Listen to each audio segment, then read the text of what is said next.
This is Liam Hendricks, and you're watching Crosstown Crosstalk on the Barroom Network.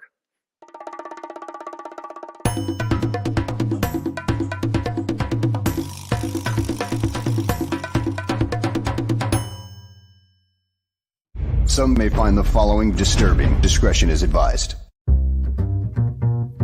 Every summer in Chicago, the sunshine spotlights the city's spectacular skyline. Its luxurious lakeshore, marvelous monuments, and the over 200 neighborhoods in the city. And it also brings to light two of the greatest sports franchises in the world. On the north side, it's the Cubs. On the south side, it's the White Sox. This is Crosstown Crosstalk.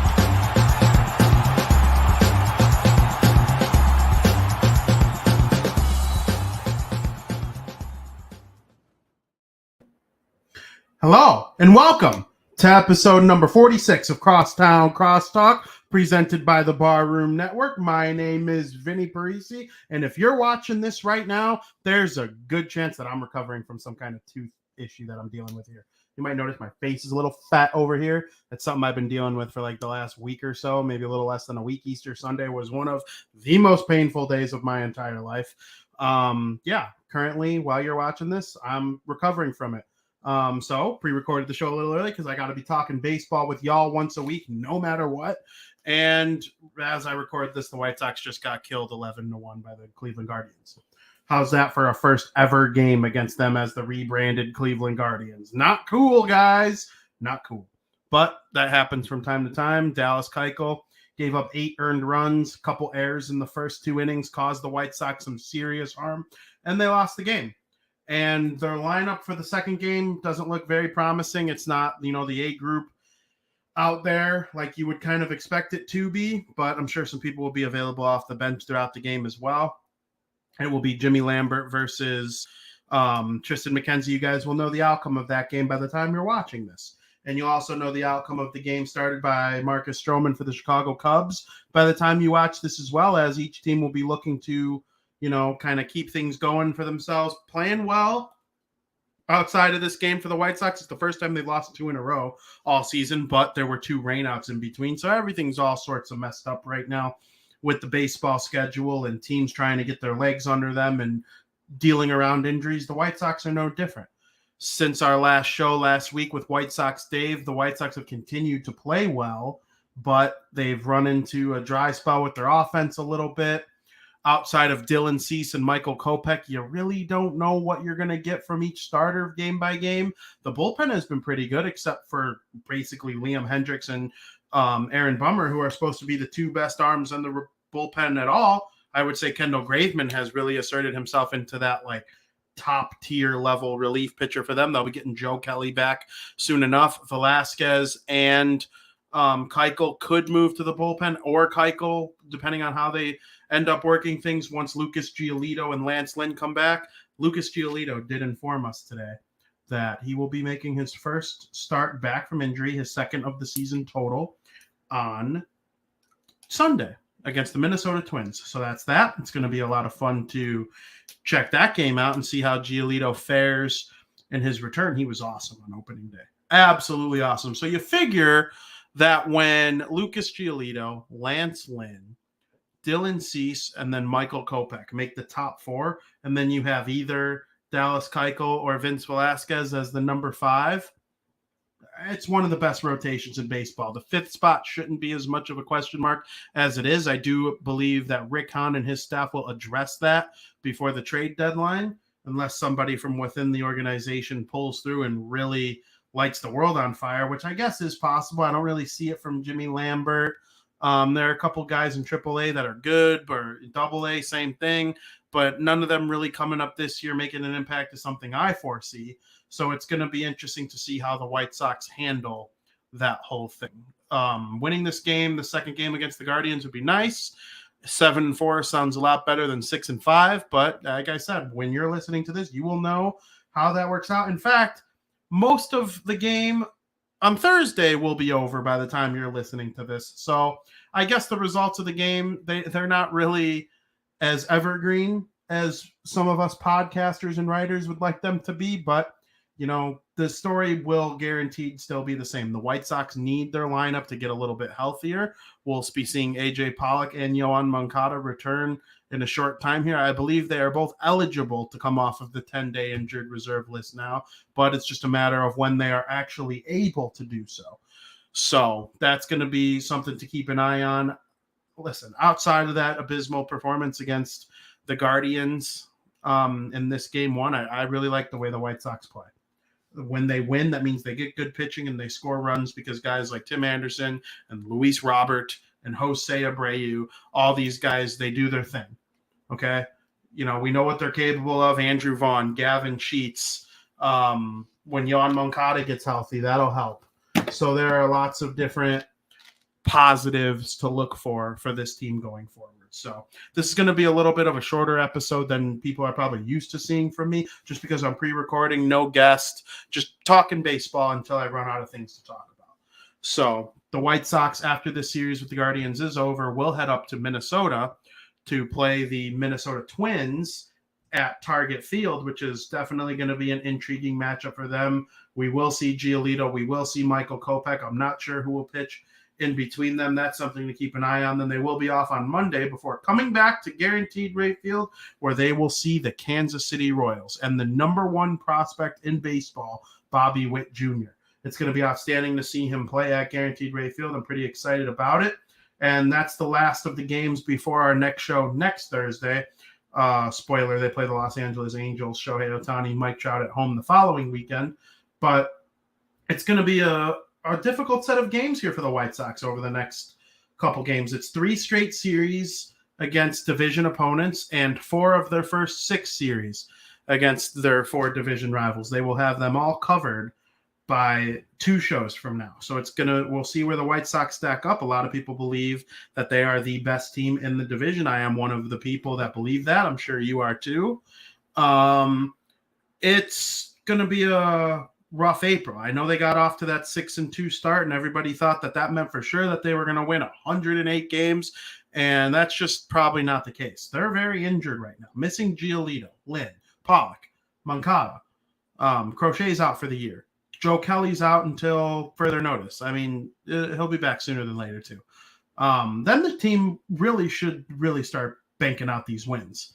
And I'm confident in them when they're healthy. I'm as confident as any team in the league. I really am. I have yet to see a team in the American League.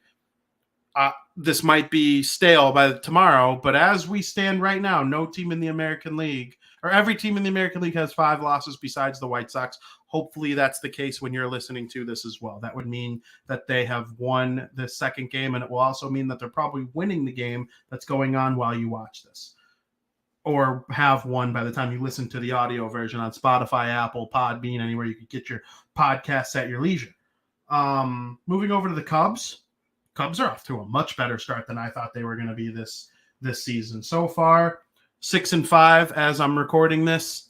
They're playing a 5-7 Pittsburgh Pirates team that has kind of probably played a little bit better to start the season than I think most people would have thought. Even though they're under 500, I think people thought they'd be like way under 500 by the time we got to this point. But they put up some good performances against the Cubs last week in Pittsburgh. Now it's coming over to Wrigley Field, where they will have a week series, or they're starting a new series with the Pirates after having a little set with the Tampa Bay Rays. Shout out to Tampa Bay Rays. Had to spend a whole week in Chicago playing against the White Sox and the Cubs, and for the most part, both teams kind of took them out of it. So I'm excited to see what comes of that, and then what comes of the game tonight as I'm recording this, as they play the Rays one last time. The Pirates are later tonight when you're watching this. So Seiya Suzuki, man, he's outstanding. I haven't seen a player. Well, no, we've seen a couple players from Japan do similar things. They always come over with perfect mechanics and good eyes, and he doesn't walk a lot, or he does walk a lot. He doesn't strike out a lot. He hits everything in the strike zone, and he doesn't swing at anything that's not in the strike zone. So it's been just a great, marvelous start for him and the Cubs. They would not be where they are in terms of the number of wins that they have without him. I believe that. Kyle Hendricks has looked He had the okay start last time out, but before that, he was awful. They're missing a couple key starters in the rotation right now. It's been a lot of by committee with the pitching, and then Patrick Wisdom and Frank Schwindel got off to slow starts while Saya Suzuki has just been raking. And then you got a guy like Nico Horner. Nico Horner has been pretty marvelous since the start of the season. And when he uses his bat the way that I know that he can, that helps influence the Cubs lineup even more. And you get Nick Madrigal cooking like he has been. We'll see what happens with Wilson Contreras. Friend of the program, Jesse Rogers, is convinced that the Cubs are going to go to arbitration with him, get something worked out for the rest of this season, and then trade him right away. He is convinced that that's how it's going to happen. And the reason they wouldn't trade him right now is because no team would take a guy that they have to go to arbitration with in June. The reason they haven't gone to arbitration already was because of the lockout. So they were pushed into the middle of the season. So unless the Cubs were able to agree to a deal with him before then, they're probably not going to get a taker on him. There's no doubt they're not going to get a taker on him. So we'll have to wait and see how that goes for him. But also, if they're like well over 500 and look like they have a serious chance to compete with the Milwaukee Brewers in the division, how do you trade Wilson Contreras? It's definitely a tough position to be in. I wouldn't want to be in it if I were Jed Hoyer. But that's something he's going to have to maneuver through as he did last year. And he wasn't just dealing with one World Series winning star. He had 3 that he had to trade away because none of them agreed to extensions. So that's definitely not something that's ideal, but we'll see how they handle it. Like I said, the Cubs, they got this game against the Rays tonight while I'm recording. And then for you guys tomorrow after this show ends, they'll play the Pirates and start that weekend series with them. It's going to be a lot of fun to see how that goes. I'm looking forward to it. I know there's going to be some beautiful weather at Wrigley Field this weekend. So on Saturday, if you got nothing to do, head on over to the ballpark and watch some game, because that is going to be one of the first premier days of the season in terms of weather, I think, at either of the 2 baseball stadiums in town. Do I think the Cubs can keep it up? Yes. I do for the most part.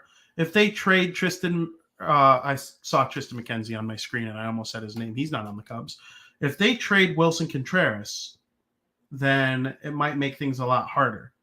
I don't think they're as good as the Brew Crew, so I don't think they're going to win the Central. But can they squeeze into the wild card? It depends on some of the other teams against the National League. You know, if they went 81-81 though, and put together a okay year, I really wouldn't be all that surprised. They definitely have the making of a team that just enjoys playing and proving people wrong. They've done that so far. They proved me wrong. I thought they'd be 2-8 by now. But, you know, Seiya Suzuki, Wilson Contreras, Nico Horner, Nick Madrigal. Some of these guys have played well, and it's helping the Cubs win a lot of games. So we'll see what happens. Our 2 Chicago baseball teams are in different spots with their organizations right now, but they both play with the same amount of want to win. That much is clear to me. The guys that are putting on both teams' uniforms are interested in winning and winning often. We'll just see who's able to really help bring that to the table even further. Going across Major League Baseball, something that I've noticed with the standings is there's a team out there right now that has just been kind of pulling away with some of these wins that they've had. They swept a doubleheader yesterday. They are playing again tonight. If it doesn't get rained out, I know the East Coast has dealt with some bad weather over the last few days or so. But I'm talking about the New York Mets. The New York Mets are one of the best teams in baseball, and I think it's time that everybody realizes it. They're playing against the San Francisco Giants, who are also one of the very best teams in Major League Baseball, and the Mets are kind of taking it to them. They won in extra innings in the first game yesterday and then won pretty, handedly in the second game. But it's an outstanding pitching matchup, and both of them are former Chicago White Sox pitchers. Christopher Bassett is going to go on the bump for the New York Mets, and Carlos Rodon is taking the bump for the San Francisco Giants. I foresee a lot of strikeouts in that game. It's going to be a strikeout-heavy game. I'm looking forward to seeing who's winning, who will win, and we'll go from there. I kind of hope the Mets are pretty good this year. I obviously like the Giants. I root for them as well. But when the Giants and the Mets are competing against each other at a high level like that, I enjoy watching it. Yesterday was good stuff. To throw it over to the other side of New York, though, Garrett Cole. What is going on with you, Garrett Cole? He was pulled after 1 2/3 of an inning. He didn't even make it through the second inning. And he got pulled against the Detroit Tigers. They weren't even losing yet. They were winning 3-2.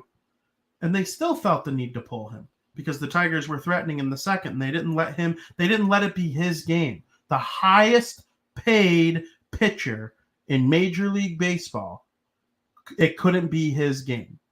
That is just crazy talk to me. I can't believe that it got to where it got for Garrett Cole yesterday. So the Yankees ended up winning. They beat the Tigers, which is good for White Sox fans. But yeah, not great in paradise over there with the New York Yankees right now. I'm not sure what to think of the Tigers yet. I'm not really sure what to think of any team in the American League Central yet, including the White Sox. Like, are they just like last year good, like 90 wins, like really good team, top 5 in the American League? Or are they, when healthy, like one of those types of teams that are just bombs away better than everybody else? I think it's probably somewhere in the middle. I absolutely think they could win the World Series. I think they could get to the World Series, of course. But will they? We'll see. Depends on their health. The New York Yankees, though, they don't look like one of those teams to me.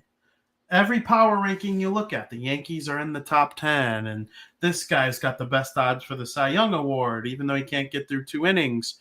MVP odds, Rookie of the Year. Like, there's always a Yankee involved somehow, and I just don't see it. I didn't predict them to make the playoffs. That's for sure. The Aaron Judge controversy between him and his contract dispute. Like, is he going to end up being a Yankee lifer? Did he earn his pinstripes enough to get that big deal? Giancarlo Stanton is one of the most prolific home run hitters of the generation, but now it's to the point where a Stantonian blast is a ball that looks like it's gone, but it actually reaches the warning track and is caught. So it's going to be interesting to see, but the rest of the AL East, that is just by far the most intriguing division out of any, because the Baltimore Orioles are 3-8, and they've given every team they've played a hard time. They even took 2 out of the 3 from the Yankees, and that's 2 of their 3 wins. Of course, the Boston Red Sox and Yankees and Jays are all tied at 6-5, and it's going to be a tight race. And then Tampa Bay 6-6, and we know what Tampa Bay would look like without their losses to the White Sox and the Cubs too. Tampa Bay got pretty dominated by the 2 Chicago teams. I don't know if I'll say pretty dominated. They're 2-3 in Chicago. So I guess they could make it a 500 Chicago road trip by beating the Cubs tonight. You'll know the results of that, as I've said 1,000 times on this show already, tomorrow. One team that's kind of also a surprise to me outside of the AL East, we'll go take it to the West. The Los Angeles Angels. The Los Angeles Angels for a long time are made fun of as the team that can't win despite having the best players. And Shohei Ohtani and Mike Trout are each 2 of the 5 or 6 very best players that play Major League Baseball right now. And each of them has a case for different sorts of historical MLB achievements. Mike Trout could be argued as the single greatest baseball player of all time statistically. Shohei Ohtani absolutely in 2021 had the greatest single season in the history of Major League Baseball by a player. And the Angels, they suck year after year. But they're 7-1. Or 7-5, excuse me. If they were 7-1, sheesh. They're 7-5. And it's above 500. It currently leads the American League West. But the Oakland A's are also 7-5, and I think they come in last place by far. And of course, the Houston Astros are 6-5. The Seattle Mariners are 6-5. Those are actually the 2 best teams in the division, in my opinion.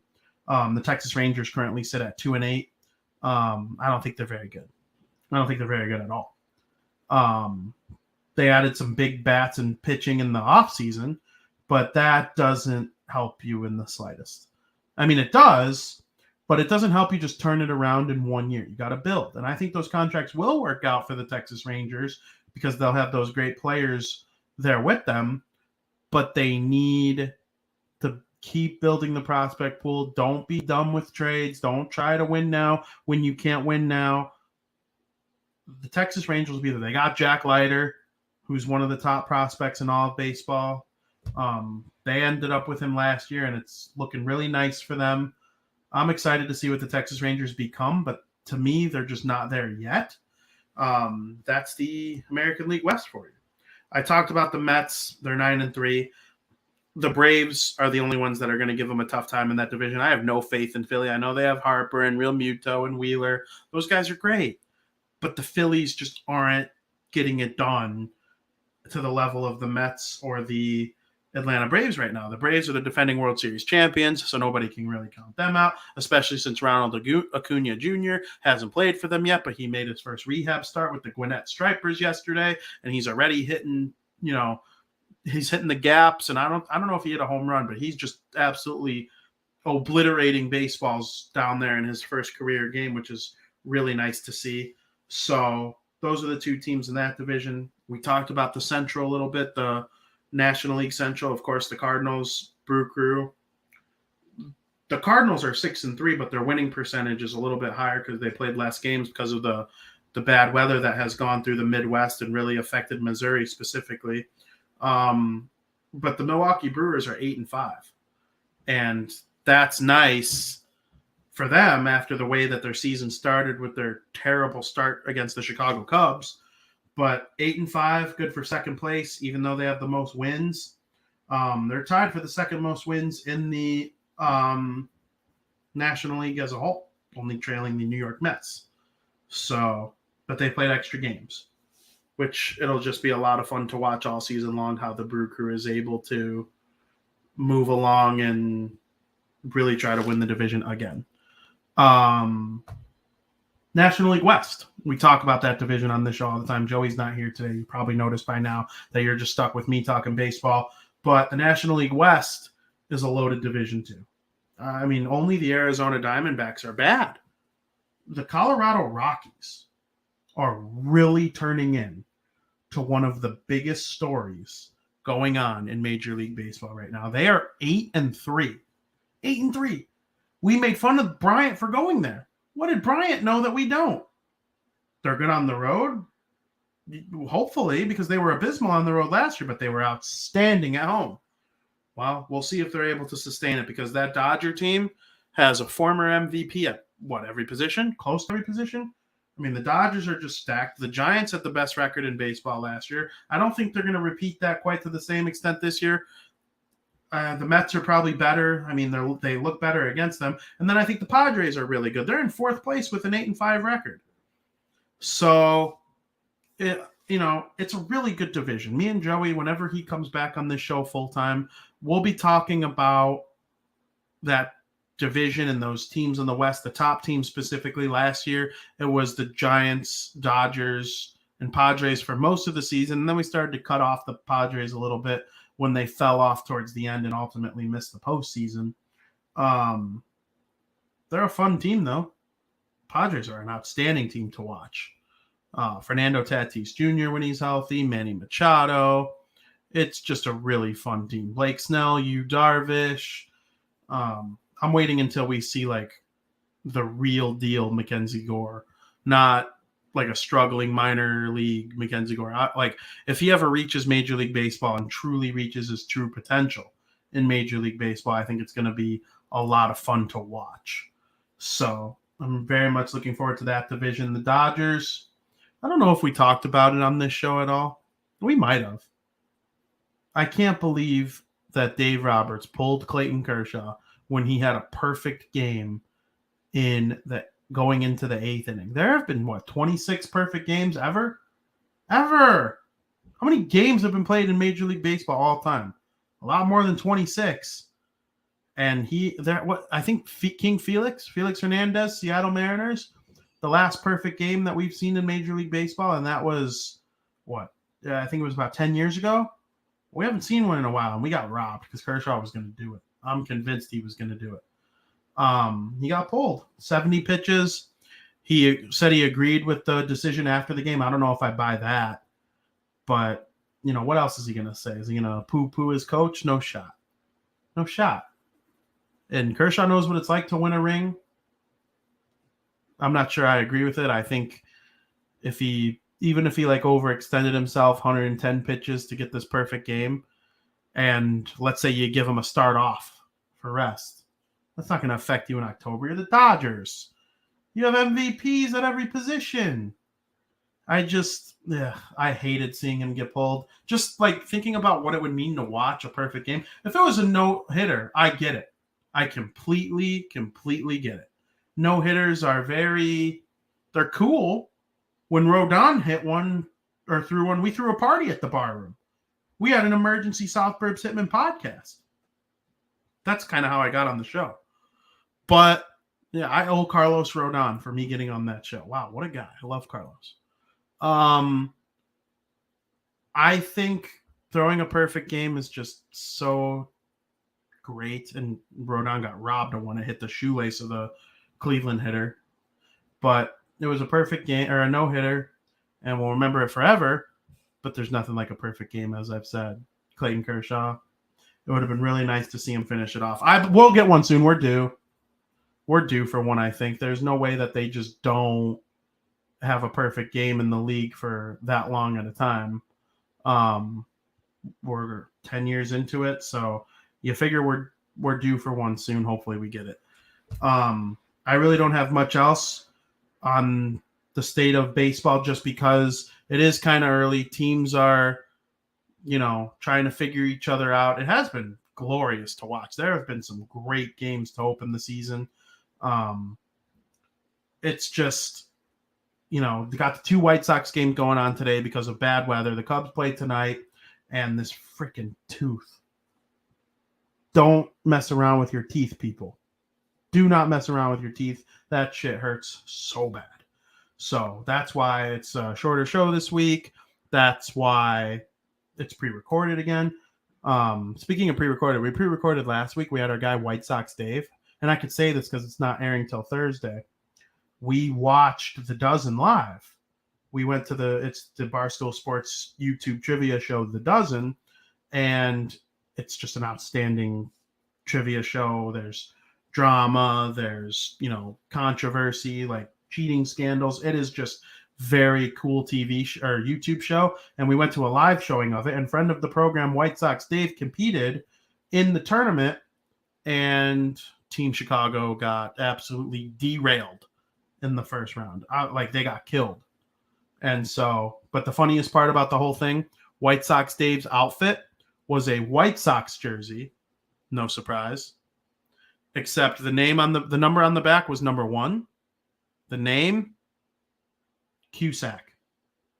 He wore a John Cusack White Sox jersey to compete in the Dozen. I thought that was hilarious. Whether you agree with White Sox Dave or not, you got to give him his respect for sticking to his guns and his banned list.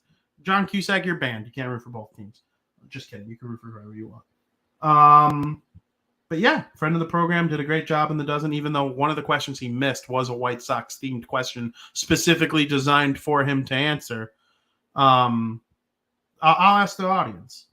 What White Sox pitcher was acquired in 2006 that led Major League Baseball in losses in 2012?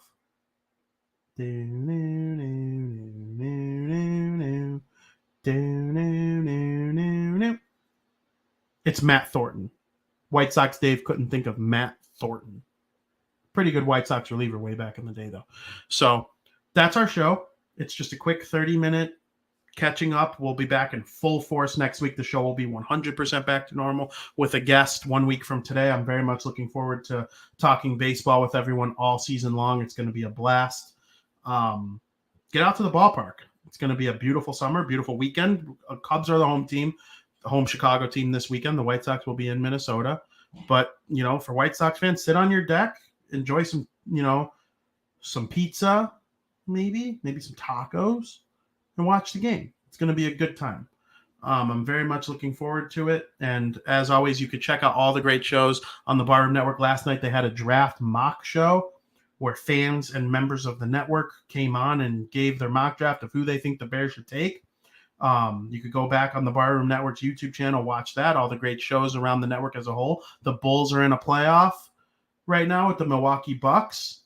There's plenty of basketball content going around this show, and I will be back with the South Burbs Hitmen on Monday. It's an off day for the White Sox, but it is the Monday show. We will be recording with the Section 108 tournament winner, Brian Knights. I'm very much looking forward to interviewing him. And then back on next Wednesday with Bar Down Talking Hockey, where we will start to get you really primed up for the National Hockey League's Stanley Cup playoffs that start about a week and a half after that. I'm very much looking forward to that. For everybody listening, for everybody in the chat, for everybody watching at home, I can't thank you enough for watching this, even just the short versions of this show. As always, thank you for listening.